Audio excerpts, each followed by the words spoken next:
Hello there, James from TPG. For the first time in many, many weeks, possibly months, who knows.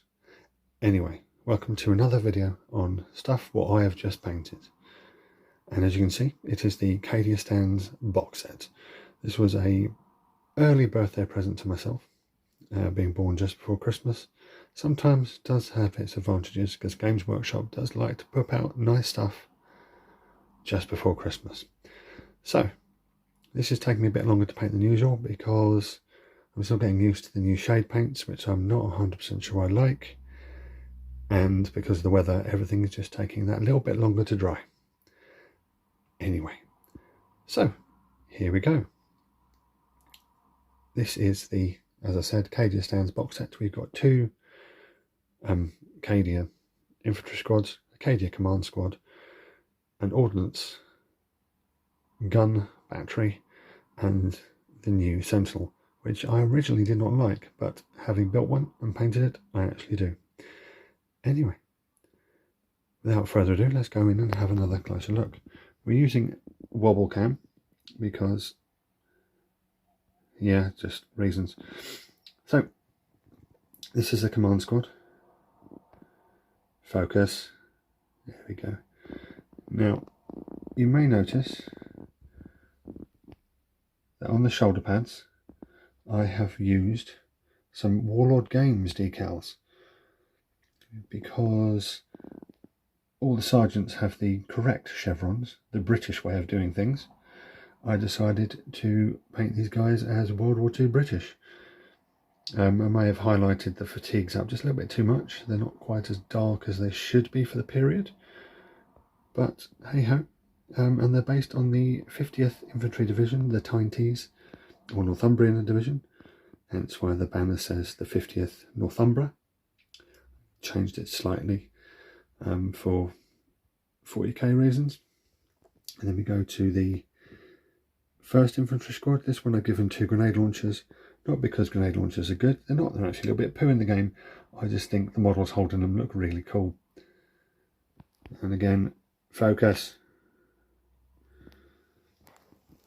And you can see on the shoulder pad there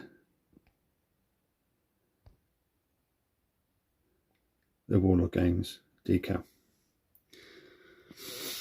Then we're going to go over to the other infantry squad. This one's got plasma because plasma is always good, and then the sergeant with the drum-fed autogun, which just looks like a drum-fed Tommy gun. Again, it's very cool. We've got the ordnance battery, and I've used again Warlord Games or Rubicon decals on here.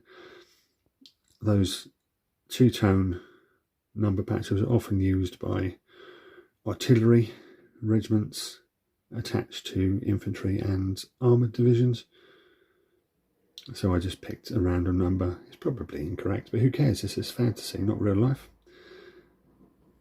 And I have to say these are really good, really nice to build, really easy and simple to build, and they paint up really nicely.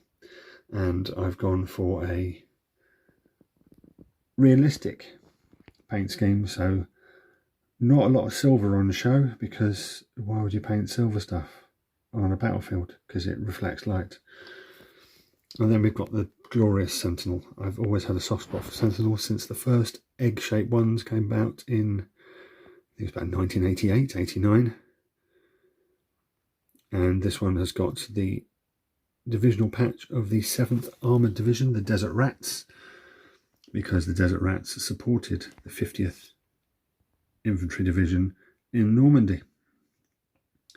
Then we've got the British geometrical squadron designation on the side there. The Allied Star, which was used by all Allied forces in Northwest Europe, regardless of which nationality, not just the Americans. So the British, the French, the Poles, all had, and the Canadians, all had that star.